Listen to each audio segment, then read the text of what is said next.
Villa-Albe, à 5 km de Carcassonne, un petit village de la campagne française qui vit au rythme de son clocher et de Saturnin, un coq flamboyant.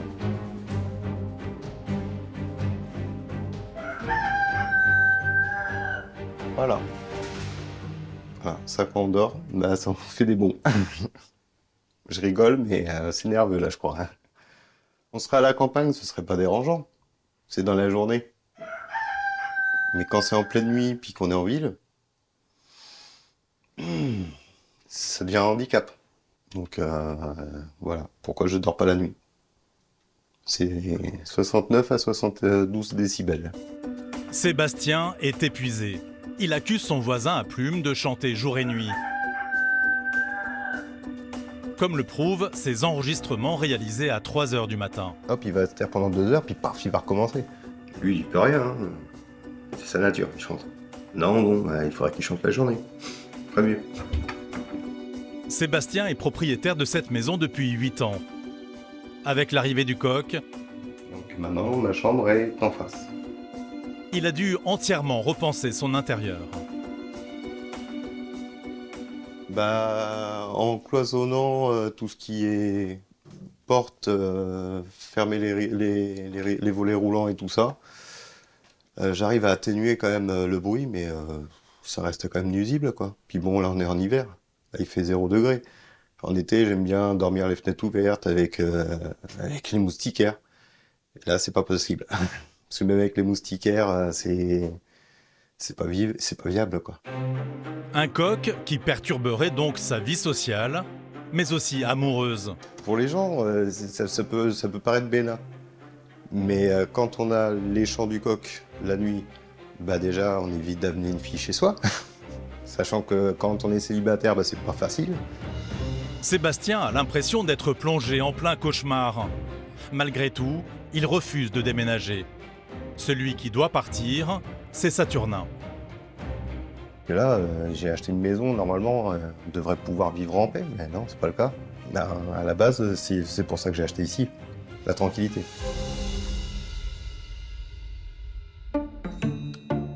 De l'autre côté de la rue, Charlotte et Mathieu. Comme tous les matins, ils ramassent leurs œufs. Prends les œufs, toi? Ça marche. Ouais, je leur change l'eau comme ça. Et ben, il est né ici, parce qu'en fait, on a une poule qu'a couvé, on a mis 2 œufs dessous et on a eu la petite poule noire et Saturnin qui est juste là. Pour eux, Saturnin est bien plus qu'un simple animal de compagnie. Il fait partie de la famille. Parce qu'en fait, on est très naturin et on aime tout ce qui est avoir nos animaux à la maison, faire pousser nos petits légumes dans le jardin et transmettre des valeurs à notre enfant. Je pense qu'il va être très triste si jamais on doit l'enlever parce qu'il aime beaucoup. Quand Saturnin est entré dans leur vie, le jeune couple était loin de se douter qu'il leur créerait autant de problèmes avec leurs voisins. Et on a été un petit peu étonnés au début. On n'y a pas trop cru, on ne s'est pas dit ça va aller aussi loin dans tout ça. Charlotte et Mathieu ont le sentiment que leurs voisins s'acharnent sur eux. Il a déjà déposé des mains courantes, entraînant la visite des forces de l'ordre. Quand la police municipale, ils se sont déplacés une quinzaine de fois. Sur la quinzaine de fois où ils sont venus, ils ont déclaré aucune nuisance sonore. Et non, ça n'a pas marché. Si ces visites n'ont rien donné, elles ne sont pas sans conséquences pour ce jeune couple. On est dans un village, la police qui vient, 1-2 fois par semaine, à la maison, ils viennent constater, après ils font le tour, ils nous viennent à la porte d'entrée, ils discutent avec nous, donc forcément les gens se posent, les gens sont curieux un petit peu, se posent des questions, pourquoi la police vient autant de fois. Là, à l'heure actuelle, il y a sur 15 voisins qu'on approche du poulailler, c'est la seule personne qui se plaint. Donc au bout d'un moment, j'ai l'impression qu'il fait une fixette peut-être sur moi ou sur lui. Face à ce voisin tenace, Mathieu et Charlotte estiment avoir tout tenté. Ils ont fait des travaux dans leur poulailler pour éviter que la lumière de l'éclairage public ne perturbe Saturnin. Tout ce qui était là sur le poulailler était en plexiglas. Donc en fait, pour les protéger de la lumière, on a changé les choses et on a mis du bois. Donc sur la porte du poulailler et sur les côtés. C'était une amélioration pour le poulailler, on l'a fait. en essayant que ça limite les choses, et puis ça n'a pas été le cas, donc...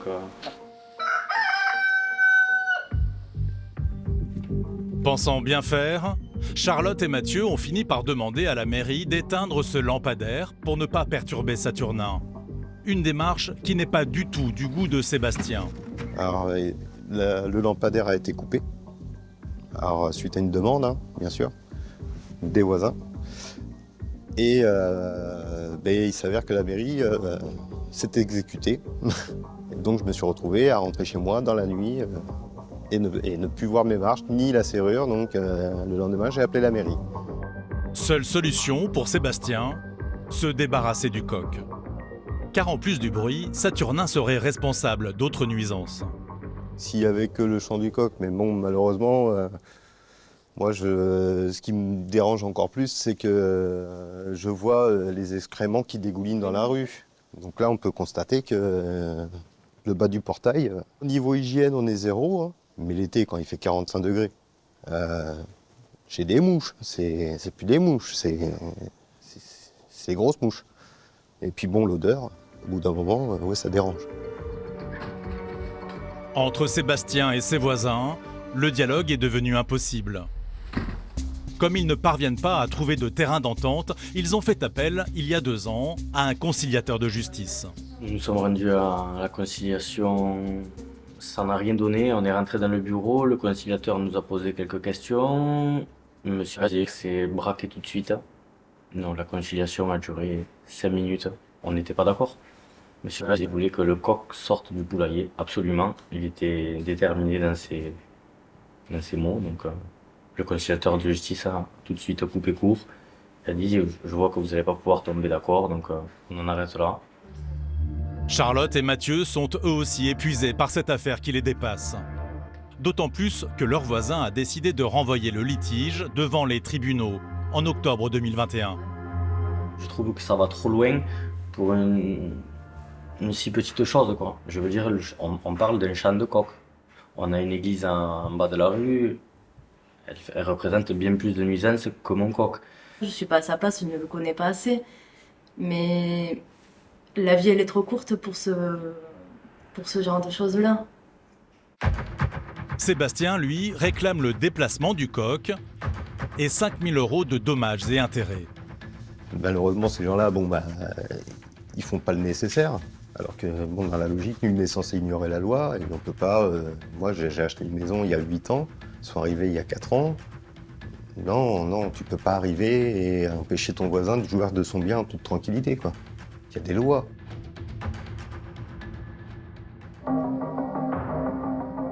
À l'annonce de ce procès, c'est la stupéfaction dans le village. Les habitants sont sous le choc. C'est la première fois qu'un animal sème autant de discorde. Depuis 50 ans que j'habite le quartier, jamais je n'avais entendu une histoire pareille. Et tout l'été, quand mes enfants sont là, nous mangeons dans la cour. Alors si on voulait l'entendre, le coq, on l'entendrait. Il ne gêne personne, le coq. Il fait son travail. Voilà, c'est tout. Adeline, une jeune voisine, s'inquiète des répercussions de ce procès sur le reste du voisinage. Bonjour. On se demande en fait ce qu'on peut avoir, ce qu'on peut pas avoir. Moi j'ai des chiens, j'ai des chats. Est-ce que ça posera problème aussi tôt ou tard? Elle nous montre qu'elle aussi a ses fenêtres qui donnent sur le poulailler. On a le poulailler là avec Saturnin juste ici et mes fenêtres qui sont juste là. Comment vous est-ce que ça vous dérange? Pas du tout, mais pas du tout. On reste dans un village, c'est les côtés assez sympas. C'est vrai que ça nous permet de voir un peu plus de gens aussi qui se promènent, qui viennent les voir. Ça nous permet de parler un peu aussi entre nous. C'est assez sympa. Pour les anciens du village, Saturnin fait partie de l'âme de Villalbe. Moi, je suis née à Villalbe, il y a eu toujours de la volaille sur Villalbe. Tout le monde avait des coqs, de la volaille, des cochons, des lapins et tout ce que vous voudrez. Moi aussi. Mais il n'a qu'à déménager. S'il n'est pas content. Toute cette histoire ne s'est pas arrêtée aux frontières du village. L'histoire de Saturnin a fait le tour de la planète média. Mathieu et Charlotte ont lancé une pétition pour sauver leur coq. Ils ont récolté plus de 3000 signatures. Un soutien massif qui a eu des répercussions inattendues sur Sébastien. Il y a eu beaucoup de publications sur les journaux. Hein. D'ailleurs, on en voit un ici. Hein. Le coq Saturnin. Le coq saturnin, page 4. Je m'attendais pas à ça. Et en définitive, la réponse, c'est le journal, les réseaux sociaux, parce que je suis passé sur Facebook, la radio. J'ai eu le droit à des publications qui sont pas forcément agréables, comme Sale Parisien, il a qu'à retourner en ville. Je sais pas d'où vient ce gros con, mais il serait judicieux qu'il y retourne. Il a reçu des torrents d'insultes. Si les commentaires restent virtuels, les menaces sont, elles, bien réelles. Parce que je suis quand même le seul voisin derrière le poulailler, quoi. Donc forcément, quand on dit le voisin se plaint, voilà, je vis seul, je suis pas à l'abri que quelqu'un vienne m'agresser chez moi. Dans quelques semaines, le sort de Saturnin sera entre les mains de la justice. Un procès très attendu par les habitants de Villalbe. Tribunal de Carcassonne, dans le sud-ouest de la France. Ce matin, c'est l'ouverture du tant attendu procès du coq Saturnin. Son chant, Sébastien ne le supporte plus. Épuisé. Épuisé, ouais. 3 ans et demi de sommeil, on va dire, interrompu. C'est hard. Maintenant, on verra bien ce que ça va donner aujourd'hui. J'aimerais bien que ça avance. Parce que là, 3 ans et demi, ça commence à faire très long. Face à Sébastien, Charlotte et Mathieu. Les deux parties ne s'adressent plus la parole depuis maintenant des mois. Depuis 2021, une loi protège les nuisances liées aux animaux de la campagne. Mais Sébastien et ses voisins habitent Villalbe, un petit hameau proche de Carcassonne. Sont-ils en ville ou à la campagne? Le procès d'aujourd'hui va devoir trancher. En découlera le sort de Saturnin. Ça va? Oui. Vous êtes prêts? Oui, oui. Bon, allez. Maître Guillet Mégabar est l'avocate de Sébastien.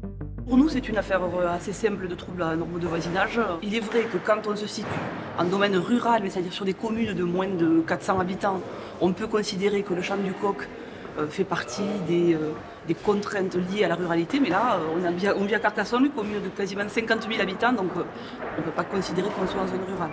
On y va? Oui. Allez.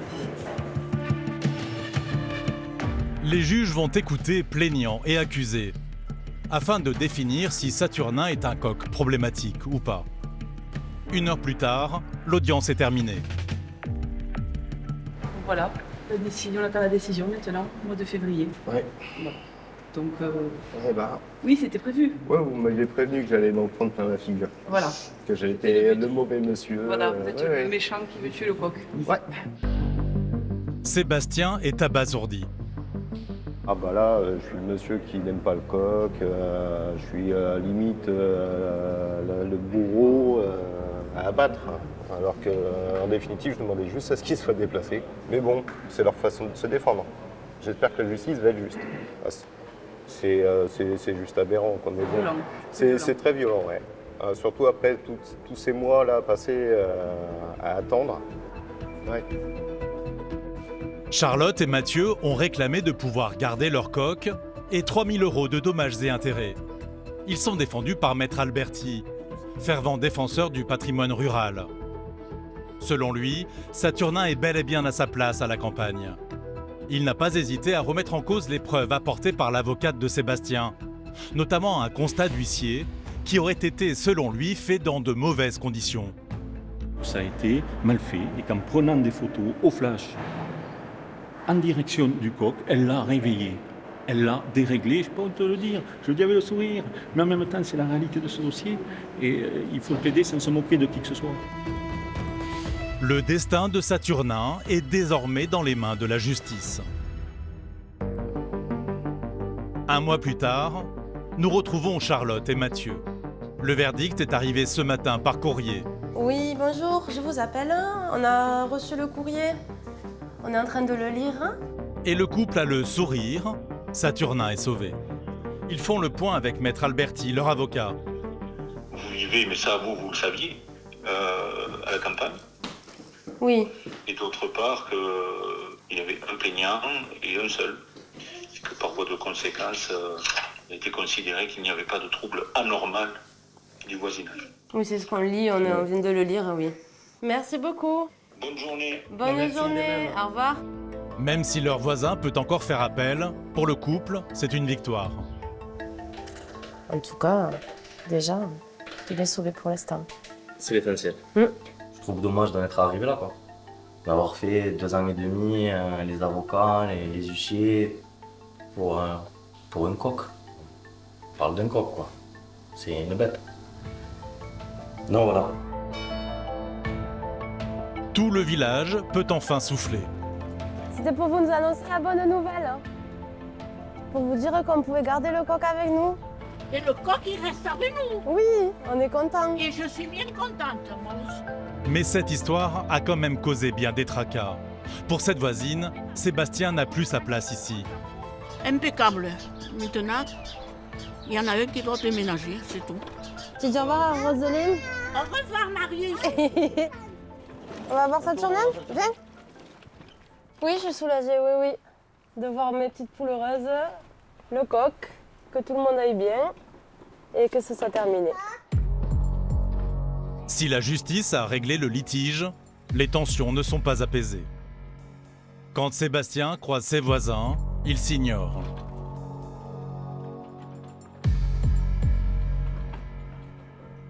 Sébastien a lui aussi appris le verdict, et comme on peut s'en douter, il n'est pas vraiment en joie. Il a appelé son ami pour le soutenir. Moi, j'ai eu les résultats. Hein. Ouais. C'est pas franchement beau. Hein. C'est pas terrible. Non.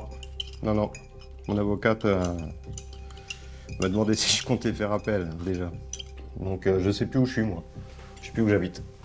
Tout ça pour un coq, mais il faut vraiment être barjot. Bah, moi, je vais subir. Après, t'es pas loin, je viendrai dormir chez toi. Je m'en fous, moi. Maintenant, je suis plus à ça près. Ça fait 5 jours. Le fait c'est que le coq, il est toujours là.